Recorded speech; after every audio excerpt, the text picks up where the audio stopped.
शाहरनि जे सरताज हज़रत शाह अब्दुल लतीफ़ भटाई जो 349 जन्म ॾिहाड़ो भटशाह जे नगरी में जोश ऐं जज़्बे सां मल्हायो वियो। लाखणी लतीफ़ जे जश्न विलादत जे मौक़े ते शाह लतीफ़ फाउंडेशन पारां मुख्य तक़रीब मुनक़िद करे भिट धणी जे जनम ॾिहाड़े जो केक पिणु काटियो वियो। दरगाह भटाई जे सजादा नशीन सईद वक़ार हुसैन शाह लतीफ़ी जी गैर मौजूदगी सबबि संदसि भाउ सईद ख़ाबिर हुसैन शाह लतीफ़ी ख़ानदान जे फ़र्दनि ऐं मुख़्तलिफ़ दरगाह जे सजादा नशीननि सां गॾिजी जश्न विलादत जो केक काटियो। इन मौक़े ते हज़ारे अक़ीदतमंदनि ऐं पांधेड़नि बि शिरकत कई। भिट धणी जे जश्न विलादत तक़रीब में पाकिस्तान आलमी मशाइख़ काउंसिल में शामिल मुख़्तलिफ़ दरगाहुनि जा सजादा नशीन बि शरीक थिया। इन मौक़े ते मुख़्तलिफ़ दरगाहुनि जे सजादा नशीननि चयो त भटाई अमन मोहब्बत ऐं भाईचारे जी राह ॾिनी ऐं पंहिंजी शाइरी ज़रिए पूरे इंसानियत सां मोहब्बत जो दर्स ॾिनो आहे। जेकॾहिं असीं शाह लतीफ़ जी शाइरी ऐं दर्स ते अमल करियूं त पाण में नफ़रतूं बदमनी ऐं तकरार मुकमिल तौर ते ख़तम थी वञनि। साईं जन जेके मोहब्बतूं विरहायूं आहिनि ऐं सॼे जहार में मोहब्बत जो दर्स ॾिनो आहे, असां उन मोहब्बत जे दर्स खे अॻिते वधाइण जे लाइ कोशिश आहियूं। असांखे जेको दरगाहुनि जो पैगाम आहे, चाहे शाह साईं जो हुजे चाहे कलंदर शहबाज़ हुजे, जेको बि हुजे उहो इंसानियत सां मोहब्बत जो आहे।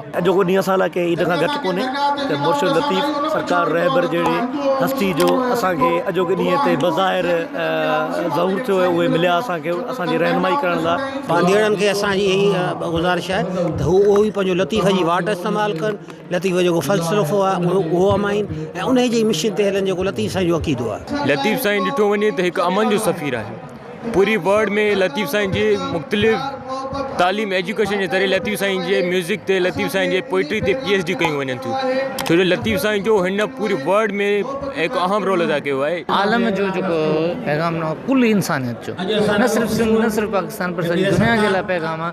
शाह साईं पंहिंजे शेरनि वसीले ॿुधायो आहे त पूरी दुनिया में अमन आहे, इस्तेहकाम आहे, अमन आहे त सभु शइ आहे। तक़रीब जे आख़िर में सुफ़ाणी राग रंग जी महफ़िल कोठाई वई जेका राति देर ताईं जारी रही। जॾहिं त भटाई जे जनम ॾिहाड़े जे सिलसिले में दरगाह भटाई खे रंग बरंगी बतिन ऐं शाह लतीफ़ फाउंडेशन जे झालनि सां ख़ूबसूरत नमूने सां सींगारे चरागाह पिणु कयो वियो। विज़िट कयो अवामी आवाज़ मीडिया ग्रुप जी वेबसाइट awamiawaz.pk